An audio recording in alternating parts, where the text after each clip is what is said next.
एक धोबी का गधा था। गधे का नाम था उद्धत।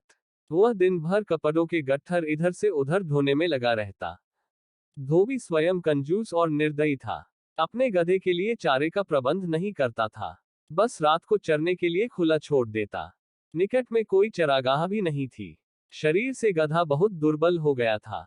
एक रात उस गधे की मुलाकात एक गीदड़ से हुई। गीदड़ ने उससे पूछा, कहिए महाशय, आप इतने कमजोर क्यों हैं?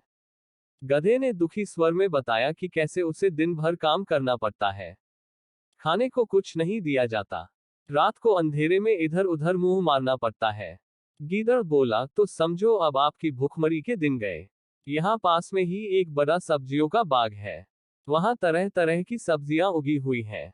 खीरे, ककैया, तोरई, गाजर, मूली, शलजम और बैंगनों की बहार है। मैंने बाग तोड़कर एक जगह अंदर घुसने का गुप्त मार्ग बना रखा है। बस वहां से हर रात अंदर घुसकर छक्कर खाता हूँ और सेहत बना रहा हूँ। तुम भी मेरे साथ आया करो। लार टपकाता गधा गीदड़ के साथ हो गया। बाग में घुसकर गधे ने महीनों के बाद पहली बार भरपेट खाना खाया। दोनों रात भर बाग में ही रहे और पौ फटने से पहले गीदड़ जंगल की ओर चला गया और गधा अपने धोबी के पास आ गया। उसके बाद वे रोज रात को एक जगह मिलते, बाग में घुसते और जी भर कर खाते। धीरे धीरे गधे का शरीर भरने लगा। उसके बालों में चमक आने लगी और चाल में मस्ती आ गई। वह भूखमरी के दिन बिल्कुल भूल गया। एक रात खूब खाने के बाद गधे की तबीयत अच्छी तरह हरी हो गई। वह झूमने लगा और अपना मुंह ऊपर उठाकर कान फफडाने लगा। गीदड़ ने चिंतित होकर पूछा, मित्र, यह क्या कर रहे हो? तुम्हारी तबीयत तो ठीक है।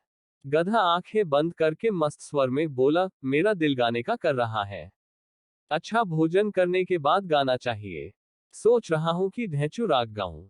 गीदड़ ने तुरंत चेतावनी दी, ना ना, ऐसा ना करना गधे भाई। गाने वाने का चक्कर मत चलाओ। यह मत भूलो कि हम दोनों यहाँ चोरी कर रहे हैं। मुसीबत को नेता मत दो।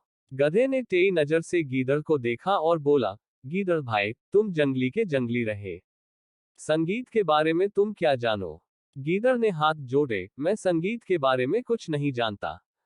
केवल अपनी जान बचाना जानता हूँ। तुम अपना बेसुरा राग लापने की जिद छोड़ो, उसी में हम दोनों की भलाई है। गधे ने गीदड़ की बात का बुरा मानकर हवा में दुलत्ती चलाए और शिकायत करने लगा, तुमने मेरे राग को बेसुरा कहकर मेरी बेइज्जती की है। हम गधे शुद्ध शास्त्रीय लय में रेंगते हैं। वह मूर्खों की समझ में नहीं आ सकता। गीदड़ बोला, गधे भाई, मैं मूर्ख जंगली सही, पर एक मित्र के नाते मेरी सलाह मानो। अपना मुंह मत खोलो, बाग के चौकीदार जाग जाएंगे। गधा हंसा, अरे मूर्ख गीदड़, मेरा राग सुनकर बाग के चौकीदार तो क्या, बाग का मालिक भी फूलों का हार लेकर आएगा और मेरे गले में डालेगा। गीदड़ ने चतुराई से काम लिया और हाथ जोड़कर बोला, गधे भाई, मुझे अपनी गलती का एहसास हो गया है।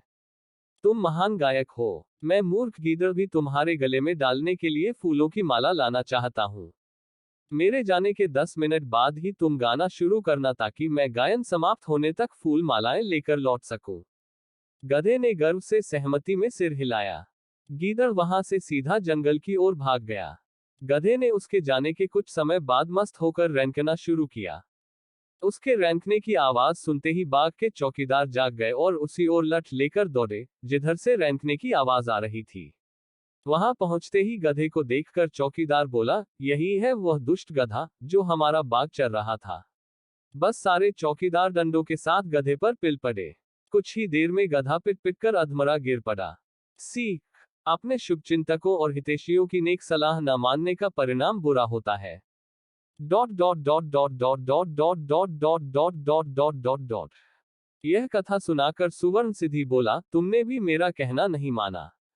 अब अपनी हालत देख लो। चक्रधर ने उसास भरकर कहा, तुम ठीक ही कहते हो भाई। जिसके पास अपनी बुद्धि नहीं होती और जो मित्र की सलाह पर भी नहीं चलता, वो मंथरक नामक जुलाहे की तरह नष्ट हो